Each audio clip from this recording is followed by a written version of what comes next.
ख़वातीन हज़रात, इफ्तिखार अहमद, सलीम बुखारी साहब, अंजम रशीद और जावेद इकबाल के हमरा DNA के स्टूडियो से आपको खुशामदीद कहते हैं। आज हमारी पहली स्टोरी है फ़लस्तीन में जो जुल्म हो रहा है, जो बर्बरीत हो रही है, जो वहशत हो रही है, उसके हवाले से। दूसरी स्टोरी हमारी है, इमरान खान साहब ने जो कौम से टेलीफोन पे बात की उनकी है।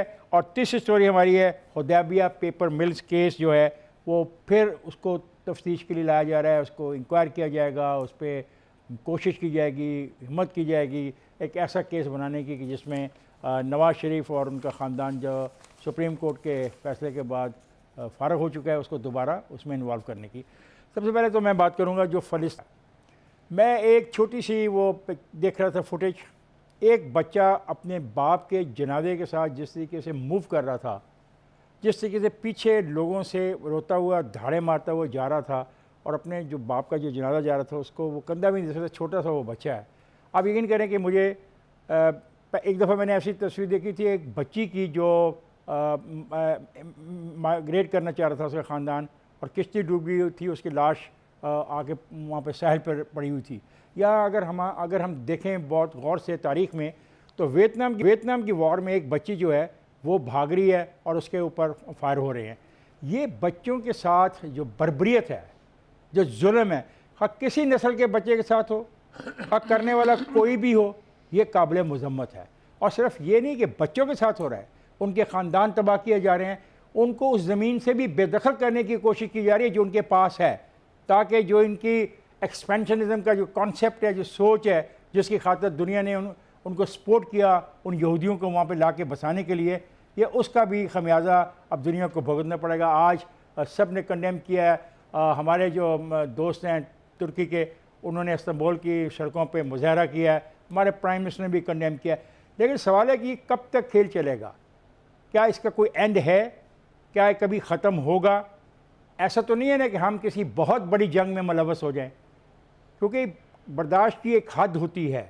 अगर वहाँ से हमास ने कुछ फायर किया है तो उसके जवाब में इज़राइल के वज़ीर-ए-आज़म ने उनको धमकी दी है कि आप सुर्ख लकीर को क्रॉस कर रहे हैं। जब ये खुद लकीर क्रॉस करते हैं हर किस्म की, अखलाकी, सियासी, समाजी, तहजीबी, सकाफ़ती, तो उसका दिन को एहसास नहीं होता ये क्या कर रहे हैं। तो मैं इस सारे वाक़े को इस तरह देखता हूँ, ये जुल्म है, पूरी इंसानियत को सोचना चाहिए कैसे ख़त्म करना है और कब ख़त्म करना है। बात यह है खान साहब, ये वो जुल्म है जो 1948 में जिस तरह आपने बताया कि यहूदियों को एक अलग जगह दे के शुरू हुआ, फिर 1967 में इसकी एपिसोड 2 स्टार्ट हुई, जब उन्होंने जुल्म, बर्बरियत, ताकत के नशे में आके गरीब और निहत्ते मुसलमान फ़लस्तीनियों को कत्लेआम शुरू किया और अपनी एक्सटेंशन की तरफ प्लानिंग शुरू कर दी। और यही वो एक्सटेंशन की प्लानिंग है जो आज वो करते हुए इस नतीजे पे पहुंचे हैं कि जो इस वक्त जिसकी वजह से ये सारा मामला खड़ा हुआ है, वो उनका एक शहर है शेखुल जरार, जिस पे वो अब कब्ज़ा करना चाहते हैं। ये वो इलाका है जो फ़लस्तीनियों के पास है। अब वो अपने एग्रेशन और ताकत के ज़ोर पे अपने आप को असर्ट करके उस इलाके पे कब्ज़ा करना चाहते हैं, जहाँ यहूदी इस लेवल पे चले गए हैं कि ना मासूम बच्चों को देख रहे हैं, ना औरतों को देख रहे हैं, ना बूढ़े लोगों को देख रहे हैं। और मुस्लिम उम्मा जो मुसलमान, जिसमें बैसियत हम पाकिस्तानी भी शामिल हैं, हमारी लीडरशिप भी सो रही है। आप ये देखें, सिर्फ एक इनिशिएटिव हुआ अभी तक, वो क्या हुआ, वर्चुअल कॉन्फ्रेंस मुनक्कद की है जिसमें कोई 60-70 मुस्लिम ममालिक शामिल हुए हैं। उसमें भी उन्होंने सिर्फ कंडेम होने के अलावा कुछ नहीं किया। और उससे भी बढ़ के इंसानियत, जो पूरी दुनिया जिसका शोर मचा रही होती है कि इंसानियत के नाम पे, इंसानी हकूक़ के नाम पे अमेरिका, यूरोप, उसके लीडर्स खड़े हो जाते हैं। आज हालत ये है कि अमेरिका का जो वाइट हाउस का स्पोक्स पर्सन है, अपनी प्रेस कॉन्फ्रेंस में क्या है, इसराइल को डिफेंड कर रहा है। डिफेंड करके क्या कह रहा है कि उनके पास बहैसियत रियासत हक हासिल है कि वो अपने आप को डिफेंड करें, तो लोगों को मारे, और मस्जिदों में जाके मारे। और जुल्म ये है कि रॉकेट चल रहे हैं, गोलियां चल रही हैं, लेकिन उसका नाम लेने वाला कोई नहीं है। इससे ज्यादा बदकिस्मती और मुस्लिम हमारे अरब ममालिक, हमारे अरब सरबराह, जिन्होंने किस मुंह से इसको कबूल किया था, आज वो खामोश हुए बैठे। ओआईसी सो रही है। बात कर रहे जावेद, ये क्या जुल्म है? ये कब जागेंगे हम, बहसियत मुसलमान या इंसान कब जागेंगे? पहली बात तो ये है कि दिल बहुत दुखी है इसलिए कि जो इंसानियत के ख़िलाफ़ जराइम कमिट किए जा रहे हैं इसराइल की तरफ से, उसका कोई हिस्ट्री में आपको उसकी मिसाल नहीं मिलेगी। सेकंड वर्ल्ड वॉर हुई, फर्स्ट वर्ल्ड वॉर हुई, लेकिन जिस तरह की रुथलेस किलिंग जो है इस वक्त फ़लस्तीन की अपनी सरजमीन पर फ़लस्तीनियों की हो रही है, इसकी कोई मिसाल नहीं मिलती है। दो तीन चार बातें जो मैं कहना चाहता हूँ, एक तो मैं इस फोरम से ये सवाल पूछना चाहता हूँ कि किधर हैं इंसानी हकूक़ की वो सारी तंजीमें जो चैम्पियन बनती हैं इंसानी हकूक़ की, क्यों उनके लब सिले हुए हैं? किधर है आलमी ज़मीर जिसको हम कहते हैं वर्ल्ड कॉन्शियस और ग्लोबल कॉन्शियस? किधर है अक़वाम मुत्तहिदा? किधर है जो रेड क्रॉस है? किधर है वो जो यानी OIC? किधर है अरब लीग? ये सारी जो मुजरमाना खामोशी है, ये फ़लस्तीनियों के इस गम व गुस्से को और इस दुख और इस शहादतों को और ज़्यादा गंभीर बना देती है। मेरे ख़्याल से हमारे यहाँ पाकिस्तान में भी इस हवाले से बहुत कसम पुरसी का आलम है। मुझे अच्छी तरह से याद है कि एक गोली चलती थी अगर फ़लस्तीन में, तो हमारे स्कूलों, कॉलेजों, यूनिवर्सिटियों और शहरों में लोग उबल पड़ते थे, जुलूस निकलते थे, लाहौर शहर में उबल पड़ते थे। अब तो प्रेस रिलीजों और स्टेटमेंटों से आगे हम कहीं जा ही नहीं रहे। तो दूसरी बात यह है कि उन लोगों को तो ख़ास तौर से शर्म से डूब मरना चाहिए जो किसी न किसी रंग में इसराइल को या तो इनकरेज कर रहे हैं या ममदू व मुआवन है उसके। मैं एक मिसाल आपको देता हूँ यहाँ पर कि इजिप्ट, उसने गज़ा की पट्टी का रास्ता सिर्फ इसलिए बंद किया हुआ है क्योंकि उसने इसराइल को अपनी गैस बेचनी होती है, क्योंकि गैस की एक बड़ी मैसिव पाइपलाइन इसराइल जाती है। गज़ा की पट्टी का वो दरवाज़ा अगर खुल जाए तो फ़लस्तीनियों के लिए दुनिया के साथ राब्ते का एक सिलसिला बन जाता है। लेकिन इजिप्ट जो है वो मुसलमान मुल्क होने के बावजूद वो दरवाज़ा खोलने के लिए तैयार नहीं है। इसी तरह की और मैं बेपनाह मिसालें दे सकता हूँ आपको। दूसरी बात यह है कि जो इस वक्त सबसे खौफनाक बात मैं आपके सामने रखना चाहता हूँ वो ये कि Hillary Clinton as a foreign minister Israel आई थी, नेतन्याहू ने उसको रिसीव किया था, और एयरपोर्ट पर जो प्रेस कॉन्फ्रेंस हुई उसमें हिलरी ने कहा कि जो लोगों की हलाकतें हैं इसके हवाले से दुनिया में बहुत यानी कंसर्न है। तो उसने कहा if you want to stay all right, if you want to go back you can go back, we will continue to kill Palestinians. इतने ही लफ्ज़ों में इतनी जुर्रत के साथ कहा किसी ने, मुझे बताएं किसी मुसलमान सरबरा या किसी इंसानी हुकूक की तंजीम से आपने कोई एक कंडमनेशन भी सुनी इस हवाले से?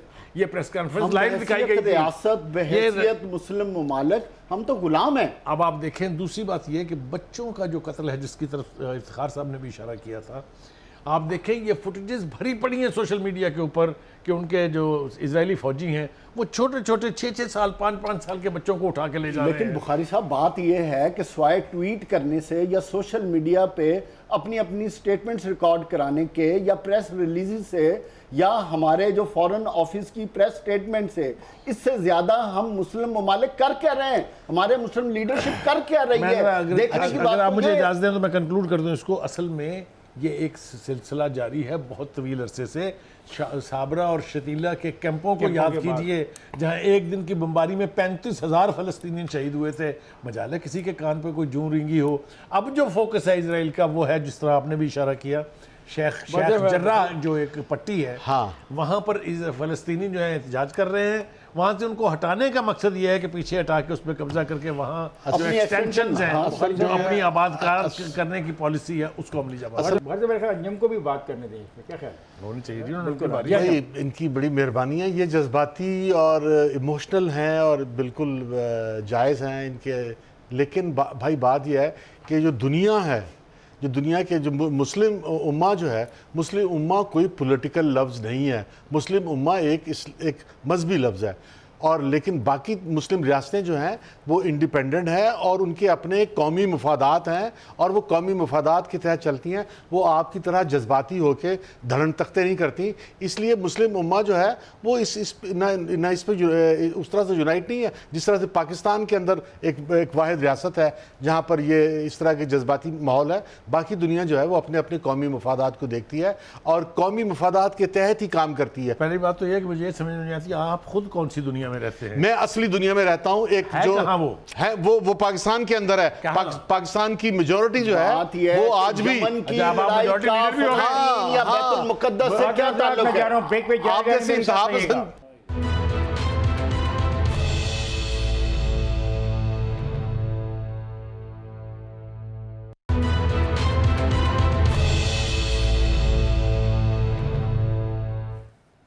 ख़वातीन वेलकम बैक। और अब मैं बात करने जा रहा हूँ इमरान खान साहब ने जो आज टेलीफोन लोगों से लिए, उन पर जवाब दिए, उसके हवाले से बात करूँगा। प्राइम मिनिस्टर का एक मौक़िफ़ है कि जो माफियाज़ हैं मैं इनको नहीं छोड़ूंगा। बहुत अच्छी बात है, बड़ी अच्छी सोच है। माफिया सोसाइटी को तबाह कर देते हैं, लेकिन माफिया सेलेक्टिव नहीं होना चाहिए। ये नहीं सकता कि मेरा माफिया कुछ और हो, जावेद का माफिया कुछ और हो और बुखारी साहब का माफिया कुछ और हो। माफिया फिर एक ही होता है। माफिया वो है जो हराम का माल कमाता है, हुकूमत की सरपरस्ती 2 नंबर काम करता है, जाली ठेके लेता है, जाली ठेकों में पार्टिसिपेट करता है। उसको मुकामी हुकूमत के जो नुमाइंदे होते हैं उनकी पूरी की पूरी मदद हासिल माजी में भी थी और आज भी है। आज जितने अरबा रुपए के ठेके, जिस तरह अभी प्राइम मिनिस्टर ने कहा एक मीटिंग में कि पता नहीं कितने 100 अरब रुपए के प्रोजेक्ट ज़ेरे तकमील की तरफ जाने वाले हैं, तो उसमें जो माल कमाया जाएगा कमीशन के नाम पर, वो भी माफिया है। माफिया वो भी है जिसने दवाइयों को इस मुल्क के अंदर गरीब आवाम तक पहुंचने से रोका हुआ है, वो भी माफिया है। आपको माफिया सिर्फ वो नज़र आता है जो आपका सियासी मुखालफ है। जनाब इमरान, आप पाकिस्तान के प्राइम मिनिस्टर हैं, आप किसी एक सियासी जमात के प्राइम मिनिस्टर नहीं हैं। जितनी जल्दी आपको ये बात समझ आ जाएगी, उसी में मेरा भी भला है, पाकिस्तान के अवाम का भी भला है और आपकी भी बेहतरी है। बिकॉज आप सिर्फ एक ज़ात नहीं हैं, आपको इलेक्ट किया गया है, उस पर एक बहस है, आपको सही इलेक्ट किया गया, गलत इलेक्ट किया गया, आपको वोट मिले नहीं मिले। बहरहाल आईने पाकिस्तान के मुताबिक आपने हलफ उठाया है, आप प्राइम मिनिस्टर हैं। तो प्राइम मिनिस्टर को ऐसी बातें करने होकर सोचना चाहिए। और एनआरओ नहीं होगा, इंसाफ होगा, भागने नहीं दूंगा। भाई आप कौन है एनआरओ देने वाले? आपके पास अख्तियार है, केसेस अदालतों में हैं, या तो आप अदालतों को बंद कर दें, मुकदमात को अपने पास प्राइम मिनिस्टर हाउस में ले आएँ और वहाँ पर फैसला कर लें। एनआरओ देने का अख्तियार आपके पास नहीं है। अगर अदालतें पाकिस्तान की किसी को माफ़ कर देती हैं, किसी के केस को ख़त्म कर देती हैं, तो आप कोई नहीं है उन पर दबाव डालने वाले। ये भी एक ऐसा तरीका होता है दबाव डालने का अदालतों पर। और मैं समझता हूँ आइन में लिखा हुआ है कि आप अदलिया को और फ़ौज पाकिस्तान को इस तरीके से मुतासर नहीं कर सकते। और प्राइम मिनिस्टर आपने ये कहा कि मुझे महंगाई बहुत ज़्यादा है और 14 माह की बुलंद तरीन इस वक्त महंगाई है, उसमें भी आप बात करने के कहते हैं, उसमें भी माफिया जिम्मेदार है। मियाँ नवाज शरीफ ही जिम्मेदार है, उसका ख़ानदान जिम्मेदार है। तमाम मंडियाँ उनके पास हैं, तमाम ठेके उनके पास हैं, स्टॉक एक्सचेंज उनके पास है, तमाम निज़ाम उनके पास है। ये कैसे हो सकता है कि उनके पास निज़ाम हो? वो तो आउट है, वो तो मकौल आपके भाग गए हैं, बरतानिया में बैठे हुए हैं। फिर आप उनको माफ़ करें, कभी वो बात भी करें जो हकीकत है। और आज आपने हिस्टोरिकल हवाले भी दिए। जी मुझे बात करें, प्राइम मिनिस्टर ने कोई कम बातें तो नहीं की है ना। प्राइम मिनिस्टर ने कहा है कि जो मकबूजा कश्मीर की जो हैसियत है वो बहाल हो, और उनको मुझे ना समझाएं, अपने उसको समझाएं जो आपके साथ बैठा हुआ है, आपका वज़ीर ख़ारजा, जिसने आज अब बयान दे के वापस ले लिया। अलग बात है, आपने भी एक अच्छा काम किया कि आपने जो सफ़ीरों से ख़िताब किया, जो गलती का एहसास आपको हो गया कि हाँ मुझे ये जो ख़िताब है ये टेलीकास्ट नहीं करना चाहिए था। देखिए एक मिनट, मुझे मौका मिल रहा है कि मैं अपने प्राइम मिनिस्टर से मुखातब हूँ, मेरा भी हक़ है अपने प्राइम मिनिस्टर से मुखातब होने का। आपने एक बात कही है कि एक इंसानों और दूसरा जानवरों का कानून है, दूसरे वाले कानून में ताकत की बालादस्ती है। सर ताकत तो आपके पास है, पार्लियामेंट आपके पास है, 2 सूबों में हुकूमत आपके पास है। जो कवानीन इंसाफ के राह में रुकावट बने उनको ख़त्म कर दें। सूबों के अंदर तो आप कर सकते हैं ना, मजिस्ट्रेट लगा सकते हैं, नई अदालतें कायम कर सकते हैं, लोगों को फौरी इंसाफ दे सकते हैं, तो इसमें क्या रुकावट है? जनाब प्राइम मिनिस्टर, अब मैं जावेद से गुजारिश करता हूँ कि वो अपने ख्याल का बात ये इफ्तिखार साहब, जितनी आपने बातें की हैं सारी बातें ठीक हैं, लेकिन अगर आप इसकी दूसरी साइड देखें वो क्या? तो प्राइम मिनिस्टर ने भी सारी सच्ची बातें की हैं। कौन सी गलत बात? ये बात गलत है। ये बात क्या गलत बात? बिल्कुल एक इंसान माफिया की, देखिए आपने जितनी बातें की है, मैं बात वो है जो माफिया की बात की, तो क्या गलत किया? नहीं बात करना नहीं है जावेद, बात करना नहीं है, अमल क्या किया? अमल करने की अब वो बात कर रहा है कि मैं कोशिश कर रहा हूं। दवाइयों का क्या अमल किया तुम्हारे इल्म में? क्या दवाइयों के बारे में क्या किया? बात ये दवाइयों के बारे में क्या किया? चीजों को आप स्पेसिफिक ना चलें। जो बात उसने तकरीर की है, माफिया की बात की ना, देखे ना, डिफाइन की है, उसने क्या किया फिर बताएं। माफिया को कंट्रोल करने के लिए उसने वो तमाम एक्शन जो उसकी पावर में थी वो ले रहा है। दवाइयों के बारे में क्या करें? दवाइयों के बारे में आप क्या? एक तरफ आप कहते हैं कि मामलात को अदारों ने सेटल करना है, अदालतों ने सेटल करना है, तो बहसियत प्राइम मिनिस्टर वो तो केस बना के अदालतों में भेज सकता है ना। ट्रस्ट करे ना, तो अदारों पे तो ट्रस्ट कर रहा हूं, उसी पे तो मैं आ रहा हूं। देखिए, एक तरफ आप चाहते हैं कि प्राइम मिनिस्टर खुद गर्दनें उतार दें, नहीं मैंने नहीं दूसरी तरफ मैं तो गर्दनें उतारने के खिलाफ हूं। मैं जमहूरियत में यकीन रखता हूं, जमहूरी इदारों में यकीन रखता हूं, पार्लियामेंट में यकीन रखता हूं, मैं अफरादी हुकूमत में यकीन नहीं रखता। एक शरीफ आदमी अदारों के हाथों अपने आप को कमजोर महसूस कर रहा है और वो अर्ज कर रहा है कि ये हमारा मुल्क पिछले 30-35 साल से माफिया की ग्रिप में था, जिसकी वजह से आज हम इस स्टेज पे पहुंचे हुए हैं, तो उसकी सुननी चाहिए। अगर उसने कोई गलती की फॉरेन सेक्रेटरीज की स्टेट सफारती बयानात में अगर गलती की उसने मान ली, अगर उसके फॉरेन मिनिस्टर ने कहीं एक सेकंड अगर उसके फॉरेन मिनिस्टर ने कंफ्यूज स्टेटमेंट दे दी तो उसने क्लैरिटी कर दी, दो टोक अटल बात कर दी कश्मीर के विषय पर। बाकी उसने जहांगीर तरीन की बात की, जहांगीर तरीन पर भी उसने क्लियर कट बात की कि अगर मैं नवाज शरीफ, शहबाज शरीफ के बारे में भी रूल ऑफ लॉ की बात करता हूं तो फिर जहांगीर तरीन का भी यही होना चाहिए। और मसला क्या है? मसला यह है कि आपका निजाम इतना फरसूदा हो चुका है कि इस निजाम को जब तक आप ठीक नहीं करेंगे कोई भी प्राइम मिनिस्टर रिजल्ट डिलीवर नहीं कर सकता। जी अंजम, निजाम को तब्दील करने का मुतालबा है। भाई बात यह है कि 40 साल से मियां नवाज शरीफ की हुकूमत रही है यहाँ पे। यार इसको तो क्वालिफाई कर दे जरा, कैसे ये जब 40 साल जरा कैलकुलेट करें ना, जब ये इसमें कितने नहीं ऐसे नहीं ना, 40 साल नवाज शरीफ की हुकूमत साबित कर दे मुझे। नवाज शरीफ को जब जिलानी ने वजीर स्पोर्ट्स लगाया था, ये कब की बात है? 88 सीएम था 85 में आया ना यार। हाँ 88 में, सॉरी नहीं 40 साल साबित करें। अच्छा कितने बनते हैं? 15 साल बनते हैं टोटल।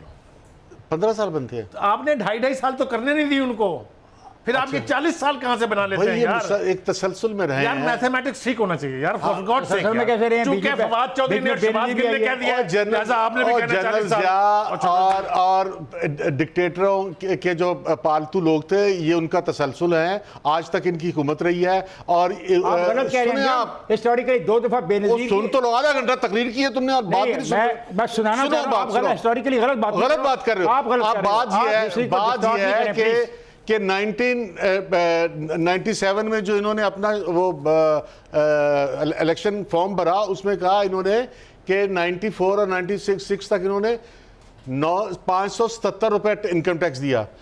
बेगर 500 यार शहजाद अकबर ना बन, ऑब्जेक्टिवली नहीं, ऑब्जेक्टिव बात कर रहा हूं। शहजाद अकबर बनना है तू यार कि लंदन के महंगे तरीन इलाकों में प्रॉपर्टी खरीदी और अवाम ने इमरान खान को इसी बुनियाद पर दिया कि इन्होंने करप्शन से मुल्क की कमर तोड़ दी थी। अवाम ने इमरान खान को इसी नैरेटिव पे जो है वोट दिया। इन्होंने अदालतों से अपनी मर्जी के फैसले करवाए, अवाम ने इसी बात पे इनको वोट दिया। और आज अगर इमरान कहता है अदालतें आज़ाद हैं और ये जजों को बिनोवर नहीं कर रहे, इन्होंने हर क्राइम किया, करप्शन की, मेरिट का कत्ल किया, अदालतों को अपनी मर्जी के मुताबिक चलाया। इजाज़त जनाब। पहली बात तो है कि मैंने 40 साल वाला बयान जो है वो मेरा अभी बाकी है, प्रोग्राम के बाद आपसे मैंने हिसाब लेना है उसका 40 साल का। ठीक है, आगे चलते हैं। जनाब अली, ये सारी इल्स जो इन्होंने बयान फरमाई हैं, मैं इसको तस्लीम करता हूँ कि सारी ठीक है। अब आप मुझे बताएं कि इमरान खान साहब ये नारा लगा के आए थे कि मैं इसमें इजाफा करूँगा या इसको ख़त्म करूँगा। ख़त्म कर रहा है वो, ठीक है कर रहा है, मैं वही बताने लगा हूँ क्या ख़त्म किया उन्होंने। आटा चीनी का बुरान जनाब किसके बंदों ने किया और किसकी नाक के नीचे हुआ, बताए ज़रा। इमरान खान, सुनते जाए। दवाइयों का बहरान किसके दौर में हुआ? इमरान खान। पेट्रोल का बहरान किसके दौरान में हुआ? इमरान खान। ये जो आईपीज और आईपीपीज का जो बहरान हुआ किसके दौर में हुआ? इमरान खान। क्या किया जनाब इन्होंने? तो कमीशन किसने बनाए? इमरान खान। देखिए मेरे सवाल, अमल दरामद ओ भाई मेरे सवाल का एक तो आप बोल चुके हैं, मुझे जरा गुजारिश कर लेने दें ताकि मैं अपनी बात पूरी कर लूं। लंदन में फ्लैट खरीदे इमरान खान। देखें ना, बर्दाश्त नहीं होता आपसे यार, आप बोल चुके ना भाई। नहीं, आप सुन लेना जरा, काफी बोल। अच्छा जी, दूसरी बात यह है कि उन्होंने अपने बयान में ये कहा कि जी अदलिया जितनी आज़ाद हमारे दौर में है ना जी, ये कभी माजी में नहीं हुई। माजी में तो बड़ा दबाव रहा उनके ऊपर, हमला कर दिया जी उन्होंने सुप्रीम कोर्ट। भाई फिर वही बात सुनेंगे या नहीं? ठीक है जनाब, बिल्कुल मान लिया उन्होंने सुप्रीम कोर्ट पे हमला किया, केस चला, सजाएं भी हुई, कुछ छूट भी गए। एक मिनट मुझे ये बताएं कि पार्लियामेंट सुप्रीम कोर्ट से छोटा अदारा है या बड़ा अदारा है? मुझे बताएं उसके जंगलों को तोड़ के अंदर कौन दाखिल हुए? National institution Pakistan television corporation है कि नहीं, उसके ऊपर कब्जा किसने किया? आ जाएं अब जजों पर। मुझे बताएं जनाब अली, शौकत सिद्दीकी के साथ जो सलूक हुआ बहुत ठीक हुआ है, अरशद मलिक के साथ जिस तरह हुआ वो ठीक हुआ है, काजी फाइज ईसा के साथ जो हो रहा है वो ठीक हो रहा है। आप कहते हैं अदलिया के ऊपर हमने कमाल कर दी है। यार खुदा के वास्ते बी रियलिस्टिक, बोले नहीं आप, बोले नहीं, बी रियलिस्टिक। हाँ, रियलिस्टिकली हम तज्जिया करेंगे तो किसी नतीजे पर पहुंचेंगे। एक बात, इन्होंने जजों को फोन करके फैसले करवाए, सुन लो ना यार, मलिक कयूम से फैसला नहीं करवाए। फिर वही नहीं बताओ, इमरान खान ने किसी जज को फोन करके कहा सजा दो। मैंने नवाज शरीफ ने कहा कि नहीं, नवाज शहबाज ने कहा कि क्या किसी जज को जो है चीफ जस्टिस के तौर पे तब्दील कराया, पैसे खर्च करके। इमरान खान ने कहा पैसे क्या, इमरान खान ने खुद कहा कि पैसे के जरिए चीफ जस्टिस पे हमला किया, डंडों से, कुर्सियों से, डंडों से, और फिर पैसों से उसको निकाल दिया। फजलत मैं जा रहा हूं, ब्रेक पे जाएगा नहीं, मेरे साथ रहिएगा।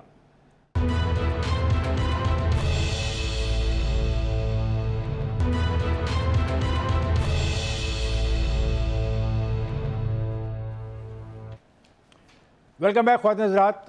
इमरान खान के हवाले से बात हो रही थी आज जो उन्होंने गुफ्तगू की पाकिस्तान के अवाम से टेलीफोन पर, तो मैं मकबूजा कश्मीर के हवाले से उन्होंने बड़ा अहम एक स्टेटमेंट दिया है, और ये वो स्टेटमेंट है जो पाकिस्तान के अवाम के दिलों की आवाज़ है, और यही पाकिस्तान का मौक़िफ़ है दुनिया भर में कश्मीर के हवाले से। और जब आप कैसा देखते हैं, अगरचे जो थे फॉरेन मिनिस्टर उन्होंने कहा, पर उन्होंने भी कल रात गए वापस ले लिया अपना बयान। मेरे ख्याल से सऊदी अरब के दौरे से वापस आने के बाद इतना कैटेगोरिकल स्टेटमेंट देने के लिए मैं उनको सलूट करता हूँ कश्मीर के हवाले से, चूँकि पाकिस्तान के अवाम की सेंसिटिविटीज़ और जो मकबूजा वादी के अंदर लोग रहते हैं उनकी सेंसिटिविटीज़ बहुत हाई थी। जो आल पार्टीज़ हुर्रियत कॉन्फ्रेंस है वो पाकिस्तान की लीडरशिप से बहुत कुछ एक्सपेक्ट करते हैं।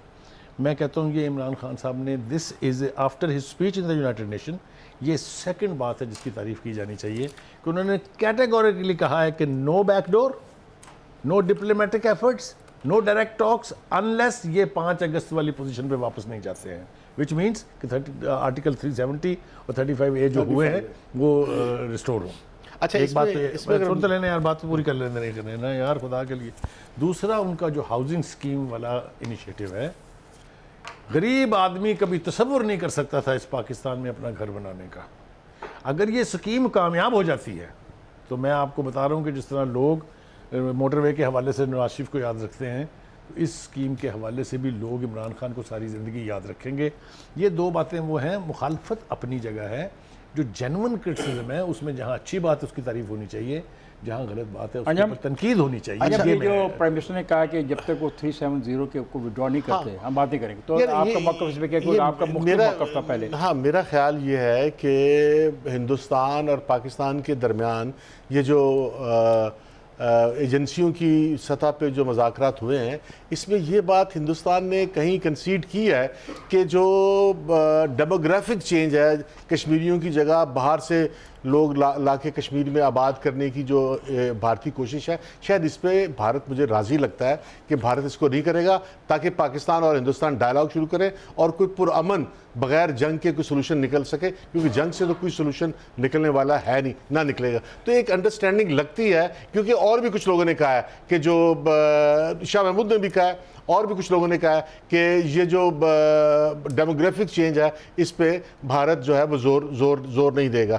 दूसरी जो बात आपने की है कि वो बिल्कुल एक वाकई रेवोल्यूशन है कि अगर बैंक जो हैं वो पाकिस्तान में गरीब आदमी को कर्जा देना शुरू कर दिया जाए, लेकिन नवाज शरीफ का जो नैरेटिव है, जिसकी बुनियाद पे इमरान खान का जो नैरेटिव है, जिस पे इमरान खान को वोट मिला है और आइंदा भी अगर वोट मिलेगा तो इसी नैरेटिव मिलेगा, अगर इस पे वो पीछे हट गया कि वो माफिया, चाहे वो जहांगीर तरीन हो चाहे वो शहबाज शरीफ हो, वो किसी के साथ कॉम्प्रोमाइज़ नहीं कर सकता। ये हम बात कर रहे हैं प्राइम मिनिस्टर साहब ने जो मौक़िफ़, और ये जो मेरे दोस्त अंजुम रशीद कह रहा था, एक और भी यहाँ पे ऑर्गेनाइजेशन थी, हाउस बिल्डिंग फाइनेंस कॉर्पोरेशन, वो भी लोन देती थी, वो बैंकों को इस तरह से नहीं देती थी, और वो अलग चीज़ थी। जी, जहाँ तक प्राइम मिनिस्टर ने बात की है ना, देखिए बहसियत रियासत तारीख गवाह इस बात की, जब भी किसी मसले का हल तलाश किया गया है मुल्कों के दरमियान, तो वहाँ बैकडोर डिप्लोमेसी चलती है, हम उसे बंद नहीं कर सकते। ये मैं रिकॉर्ड की दुरुस्तगी के लिए बात कर लूँ, एक चीज़। दूसरी चीज़, बैकडोर डिप्लोमेसी में हमेशा CBMs आते हैं, उन CBMs के ज़रिए ही आप इवेंचुअली किसी भी मसले का एक सॉलिड हल तलाश कर लेते हैं। लेकिन इन चीज़ों के बावजूद मैं प्राइम मिनिस्टर की बात को सपोर्ट करूंगा। जो उन्होंने बात कही, हमें उसके प्रिंसिपल स्टैंड से डेविएट नहीं होना चाहिए, बैकडोर डिप्लोमेसी चलती रहनी चाहिए। दूसरी जहां तक बात की जो प्राइम मिनिस्टर के 2 इनिशिएटिव में, उसमें दूसरा इनिशिएटिव मैं ऐड कर दूं हेल्थ कार्ड का। जहां तक सस्ते घरों का ताल्लुक है, देखिए इसमें प्राइम मिनिस्टर ने एक चेंज लाई। जो आपने हाउस बिल्डिंग फाइनेंस कॉर्पोरेशन की बात की, उस वक्त एक लॉ था फोर्स्ड क्लोजर लॉ। इस हुकूमत ने उस फोर्स्ड क्लोजर लॉ को खत्म किया है ताकि लोगों को फैसिलिटेट किया जाए, वो डर खत्म किया जाए जो बैंकों को लोन देते हुए लोगों पे डर खौफ था। हुकूमत ने उस लॉ को खत्म कर दिया। तो इसलिए जो प्राइम मिनिस्टर का इनिशिएटिव है ये सक्सेसफुल होगा इंशाल्लाह आने वाले वक्त, क्योंकि इसमें गरीब का ताल्लुक है। और दूसरी बात, जो गरीब के लिए प्राइम मिनिस्टर ने किया हेल्थ कार्ड वाला, वो भी एक अच्छा इनिशिएटिव है, हमें उसे भी सपोर्ट करना चाहिए। इससे आप देखें जिस तरह का जो वेलकमिंग मिली है गरीब इंसान को 10 लाख रुपए का कार्ड है, आप जाएं और इलाज करवाएं। अमीर और गरीब ये अमीर और गरीब का उन्होंने खत्म कर दिया फर्क। क्या ख्याल है? नहीं, वो तो उसको तो वोट इस बुनियाद पे मिला है कि पाकिस्तान के पछड़े हुए लोगों को, पसमानदा लोगों को, गरीबों को जो है वो ताकतवर करेगा और ऊपर उठाएगा। अब इसमें कितना कामयाब होता है कितना नहीं होता, लेकिन उसका वोट बैंक इसी बुनियाद पे है। कोशिश को अप्रिशिएट करना चाहिए। जो मैं आपने बहुत अच्छी बात की, उसको आगे इजाफा किया जावेद ने कि जो हेल्थ कार्ड है, मेरे पास अगर हेल्थ कार्ड होगा 10 लाख रुपया, मैं बीमार भी हो जाऊँगा, मैं अस्पताल जाऊँगा, या ये दवाइयाँ मेरे कार्ड से काट लो। मैं इसमें सिर्फ एक बात का इजाफा करना चाहता हूँ, वो ये है कि इमरान खान साहब के गुड इंटेंशंस पर किसी को डाउट नहीं है। जो उन्होंने ऐलानात इलेक्शन कैंपेन के दरमियान किए थे या इक़्तिदार में आने के बाद किए थे, उस पर किसी को डाउट नहीं है। Unfortunately he doesn't have a team to implement those good thoughts and good schemes. मेरे ख्याल से खुद इसका एहसास इमरान खान साहब को भी है, इसीलिए बहुत सारे लोग जो हैं वो तब्दीली के प्रोसेस में हैं, कुछ तब्दील कर दी है उन्होंने। I only wish him good luck कि अगर उसको अच्छी टीम मैसर आ जाए तो इन पर अमल दरामद हो सकता है। मैं ब्रेक पे जाने से पहले बात कहना चाहूँगा, मुझे लगता है बात का इमरान खान की बातें सुनकर कि वो सोशलिस्ट उनमें एक छुपा हुआ है। अब देखते हैं कि वो कामयाब होता है या नाकाम। मैं जा रहा हूँ ब्रेक पे, जाएगा नहीं, मेरे साथ रहिएगा।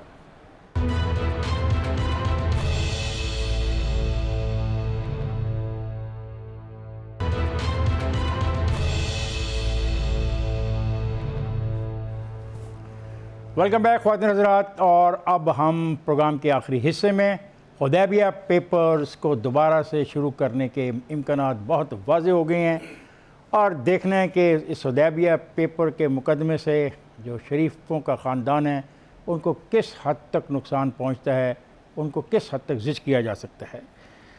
मैं इस पर ये बात करना चाहूँगा, ये 1 अरब 24 करोड़ 20 लाख के फ्रॉड की कहानी है बकौल फवाद चौधरी साहब के, और मैं हैरान हो जाता हूँ, ये तो अमाउंट ही कुछ नहीं है।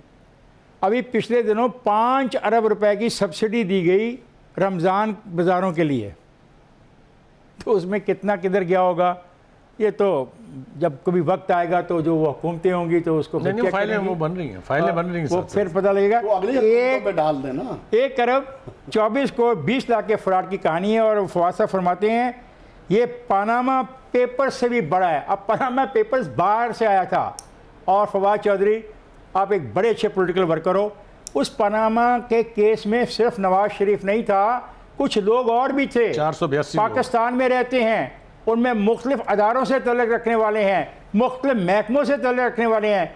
ये तो अच्छा काम कर जाओ। इस केस में उनको अदियाबिया को दोबारा ढूंढते ढूंढते पानामा का भी जरा केस कह के ना किसी को चलवा दो। और मैं ये भी कहूँगा कि हुदैबिया केस में नई तफ्तीश के हुक्म से इमरान खान ने तस्लीम कर लिया है शहबाज के ख़िलाफ़ तमाम नैब के जुर्रिए मरीम औरंगज़ेब कह रही हैं। मरीम औरंगज़ेब को शायद इस केस का मुकम्मल इल्म भी ना हो। ये हमारी बदकिस्मती है, हम माजी में रहना चाहते हैं, माजी के मामलात को आगे ले जाना चाहते हैं, हाल में हम रहना नहीं चाहते। मेरा ये मशवरा है कि जनाब बहुत से काम करने हैं, आपके पास बहुत मुकदमात हैं, आपके पास सबसे बड़ा, आप इंसाफ की बहुत बात करते हैं ना, आइए मजिस्ट्रेटों का इजाफा करें, आइए सिविल जजेस का इजाफा करें, आइए हाई कोर्ट्स में जजेस का इजाफा करें, ताकि जो जो केसेस होते हैं, बाज़ का तो लाखों केसेस में अखबारों में पढ़ता हूँ, लाखों केसेस पेंडिंग पड़े हैं, उनको निपट लें, इंसाफ दें लोगों को। और इंसाफ मिलता है मजिस्ट्रेट की सतह पे और फिर जाके सिविल कोर्ट्स में। ये जो इंसाफ जिसकी आप हुदैबिया वाले करिए, ये बड़ों की खेल है, कुछ आपके साथ हैं, कुछ आपके मुखालिफ हैं। जी अंजुम, देखिए हुदैबिया 1 अरब 24 करोड़ के रिश्वत सतानी और फ्रॉड का केस है। इसमें जिन 4 बेनामी लोगों के अकाउंट के नाम पे फ्रॉड किया गया, उन्होंने कहा कि हमने इन अकाउंट को इस्तेमाल नहीं किया। ये मुकदमा ना चला, ना इसमें सजा हुई, ना इसमें बरी हुए, और टेक्निकल बुनियादों पर ये बरी हो गए। और चौधरी फवाद ने यह भी कहा है कि कुछ जिन जजों ने इस मुकदमे को चलाने से रोका, उनके एहसासों में भी इजाफा हुआ है। अगर ये वाकई दुरुस्त है तो फिर ये बड़ा शर्मनाक केस है। इस पर इंक्वायरी भी होनी चाहिए, इस पर सजा भी होनी चाहिए, और वरना ये मुल्क का सिस्टम आगे नहीं चल सकता। उन जजों को भी सजा देनी चाहिए ना, जिन्होंने रिश्वत, अगर फवाद चौधरी ठीक कह रहे हैं, अगर रिश्वत ली है तो जजों को रिश्वत देना भी रुकना चाहिए। फवाद चौधरी का बयान यहाँ पे दोबारा पेश कर रहे हो। मेरा सवाल आपसे ये है कि उन जजेस को भी तो सजा होनी चाहिए ना, और फिर अगर एक दफा 3-4 जजेस को सजा हो जाए, फिर बाकी जजेस का भी इंक्वायरी करनी चाहिए। हर करप्ट के खिलाफ सजा होनी चाहिए, हर करप्ट को सजा होनी चाहिए। बात बड़ी अच्छा है, अच्छी बात करता है, हर करप्ट करता है, बात करता है, माइंड कर गया। देखिए ना, बात ये असल बात क्या है कि हुकूमत का कहने का मकसद है कि हुदैबिया पेपर मिल केस में बहुत से हकायक हैं जिन पे और ऐसे एविडेंसेस हैं जिन पे तवज्जो नहीं दी गई। हम अपने लॉयर्स के ज़रिए उन नए एविडेंसेस को और उन हकायक को सामने ला के फिर इसका एक दोबारा केस बना के अदालत में पेश करेंगे। तो इसमें प्रॉब्लम क्या है? बात यह है कि फैसला कोई प्रॉब्लम नहीं है। देखिए, बिल्कुल सही कह रहे हो आप, आपने नहीं करना, फैसला अदालत ने बहुत सही कहा आपने कि ये केस चलेगा कि नहीं चलेगा। मेरी ख्वाहिश है इस केस के साथ उन जजेस के खिलाफ भी मुकदमा चलना चाहिए। बात ये कि जो हाई कोर्ट के जजेस और सुप्रीम कोर्ट जजेस, उनके खिलाफ भी मुकदमा चलना चाहिए ना। जो लोग इस केस में इन्वॉल्व हैं, चाहे कोई भी है, सबके खिलाफ चलना चाहिए। जजेस भी इन्वॉल्व थे। देखिए, जहां तक मैंने देखा उसमें जजेस का नाम कहीं नहीं है। ठीक है, मेरी इंफॉर्मेशन की बात कर रहा हूं। फवाद चौधरी के कहने पे क्यों जाऊं? वो तो एक पॉलिटिकल वर्कर है, उसने एक पॉलिटिकल स्टंट छोड़ दिया है। अगर एक सेकंड इफ्तिखार साहब, अगर उसने पॉलिटिकल स्टंट छोड़ दिया है और पॉलिटिकल हाइप के लिए एक चीज को लेकर जाना चाहता है जिसका हकीकत से ताल्लुक है या नहीं है, तो मैं उस पर क्यों? ठीक है। तो सर, वो यहाँ पे एक नया इशू खड़ा हो गया कि हुदैबिया और करप्ट खानदान और जजेस का रवैया, आप भी कोई इनपुट देना चाहिए? जी, मैं बिल्कुल देना चाहता हूँ इसके ऊपर इनपुट। पहली बात तो ये है कि जितनी सादगी से जनाब फवाद चौधरी साहब ने ये फरमान जारी फरमाया है, उतनी ही सादगी से आपने इसके ऊपर तबसरा फरमा दिया है। एक ऐसा रेफरेंस जो सुप्रीम कोर्ट में क्वैश हुआ, जिसके बाद 3 साल तक नैब को होश नहीं आई, फिर उसके बाद अपील में गई, वो अपील रिजेक्ट हुई, उसके जज ने लिखा कि आज के बाद इस केस के ऊपर डिस्कशन नहीं हो सकती, ना ये ओपन हो सकता है। अब हम क्या कर रहे हैं? हम कर रहे हैं कि जो भी केस है जिसमें से कोई ना कोई हवाला 2 चीज़ों के बारे में मिलना चाहिए, एक काजी फायज ईसा के बारे में और दूसरा शरीफ फैमिली के बारे में, दोनों के बारे में इसके अंदर मौजूद है। ये विच हंट है। अगर ये सिलसिला शुरू हो गया, हर सेटल्ड केस दोबारा खुलेगा, और आपको नहीं पता कि ये तारीख कितनी खौफनाक हो जाएगी अगर ऐसा हुआ एक बार। एक मिनट, इसका मतलब ये है कि ये एक आखिरी कोशिश है जुडिशरी को अंडरमाइन करने की, उसको जलील करने की। मैं आपको फिर कह रहा हूँ ईमानदारी से, बिल्कुल एज ए पाकिस्तानी, ये सिलसिला अगर चल निकला तो फिर बात कहाँ तक पहुँचेगी? Last but not the least, फिर अगर यही तकाजा है कानून का, तो फिर खुदा के वास्ते इस पनामा को दोबारा रीओपन कीजिए, जिसमें 482 लोग थे। किस किस शोबे से थे आपके चेहरों पर लिखा हुआ है, अगर आप कहें तो मैं दोहरा देता हूँ। उसमें जजेस थे, उसमें जनरल्स थे, उसमें मीडिया था। पहले मुकम्मल कर लूं मैं। मीडिया था, तो वो 84 किधर गए जनाब अली? उसमें से एक बंदे को सजा हुई है अभी तक, और वो भी उस बात पर नहीं जिसके ऊपर केस। ख़वातीन हज़रात, यहाँ पे बहुत ही इम्पोर्टेंट एक डिस्कशन हो रही थी, अब हमारे पास वक्त नहीं है। हुदैबिया का अगर आप मुकदमा खोलते हैं तो बहुत सारे सेटल जो सीन्स हैं उसमें इक़्तिसादी भी हैं, इकनॉमिक के भी हैं, बैंकिंग कोर्स के भी हैं, प्रॉपर्टी के भी हैं, अपना विरासत के भी हैं, बेइंतहा ऐसे केसेस हैं। उनको फिर ओपन करने का एक रास्ता मिल जाएगा, क्योंकि हर आदमी कहेगा मेरे पास नए एविडेंस है। और फिर जो बुखारी साहब ने इसको कंक्लूड किया कि जो पनामा का हवाला देते हैं उसमें भी बहुत सारे नाम हैं। आइए फिर हम इसका आगाज़ वहाँ से करें ताकि इस केस को भी खोलने का कोई जवाज़ आवाम तक पहुँच सके। मुझे इजाज़त दीजिए, कल दोबारा मुलाकात होगी। खुदा हाफ़िज़।